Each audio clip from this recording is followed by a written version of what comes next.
नमस्कार दोस्तों। पिछला वीडियो जो मैंने कर्नाटका धर्मस्थला केस का बनाया था, अब उससे नेक्स्ट उसके बारे में और क्या जानकारियाँ मिली हैं।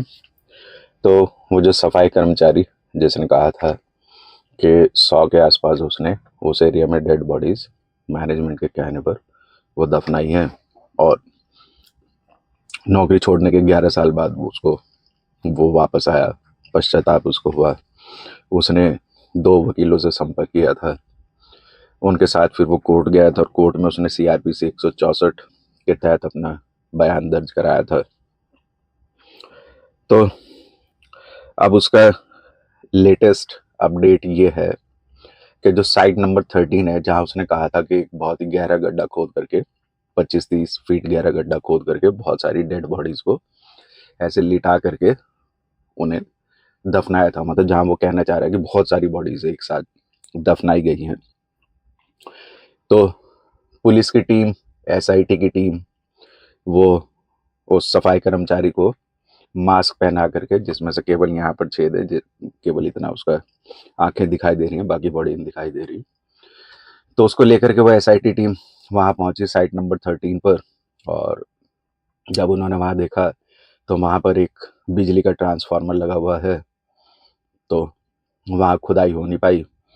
तो SIT ने कर्नाटका सरकार से निवेदन किया कि हमें यहाँ पर ग्राउंड पेनिट्रेटिंग रडार सिस्टम की हमें हेल्प दी जाए, GPR मशीन जो होती है वो हमें वो दी जाए, जिससे हम यहाँ पर जांच कर पाएँ कि भाई नीचे इतनी गहराई में डेड बॉडीज़ हैं भी या नहीं, कि खुदाई करने का कोई फ़ायदा होगा या नहीं, ट्रांसफार्मर वहाँ से हटाया जाए या ना हटाया जाए। क्योंकि ट्रांसफार्मर हटाने का मतलब है कि जिन लोगों को वहाँ से इलेक्ट्रिसिटी सप्लाई हो रही है वो भी कुछ दिन उसके परेशान होंगे।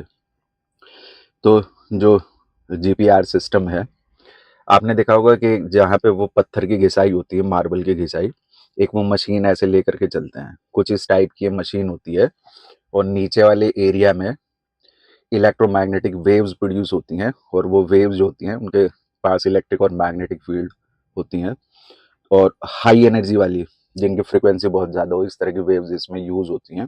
तो वो ज़मीन को पेनिट्रेट करते हुए नीचे जाएंगी, और जहाँ रास्ते में कोई ऑब्जेक्ट आएगा, जैसे ही ऑब्जेक्ट आया तो जब इससे वो स्ट्राइक करेंगी तो इसकी सरफेस की पूरी इमेज बना लेंगे। उसी GPR सिस्टम में एक रिसीवर होता है, जो रेस टकराएंगी जब वो वापस जाएंगी तो उनकी इमेज बनती जाएगी, मतलब इसकी इमेज बन जाएगी। तो उससे पता चल जाएगा कि भाई नीचे मानव कंकाल हैं या नहीं है। तो कर्नाटक सरकार से ये अनुमति मांगी गई है। तो देखते हैं कि कर्नाटक सरकार कितने दिन बाद उनको ये चीज़ मुहैया करा देती है। और इसके साथ साथ ये भी है कि जो SIT टीम है, पहले तो वो केवल एक सफाई कर्मचारी के गवाह जो बना उसके कहने पे खुदाई कर रही थी, तो और भी गवाह इसमें सामने आए हैं। तो अब टीम ने ये फैसला किया है कि जो बाकी लोग भी कह रहे हैं कि उनके कहने पे भी, कि उन्होंने कहाँ कहाँ बॉडी और दफनाई है, तो उनके कहने पे भी खुदाई की जाएगी। धन्यवाद।